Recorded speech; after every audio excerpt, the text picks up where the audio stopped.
Let's jump straight in. The Defense Headquarters clearly disagrees with the latest Global Terrorism Index. Do you also feel that this compiled report is unfair to the Nigerian Army with regards to what it seems to be an improvement in security and the fight against terrorism? Yeah, I think let's start with a bit of a context. The index is globally recognized as probably the foremost authority on the ranking of terrorist activities across the world. It is produced by the Institute of Economic and Peace, which is based in Australia, and has been doing this for more than a decade. Over time, definitely, its interpretation, especially the definition of the word terrorism, which, as you know, has not received global acceptance. There is no institute, as an example. Even the United Nations have differences in terms of what its members agree as to what terrorism means or not. So I think that's the beginning point.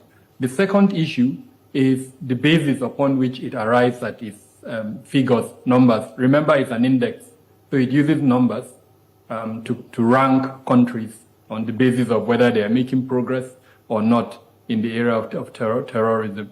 Now, for this year, it placed Nigeria number 6. In other words, the 6th most terrorized country in the world.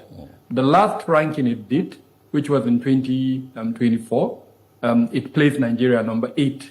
So clearly, according to its figures, Nigeria has declined in terms of its global ranking on how it's dealing with terrorism.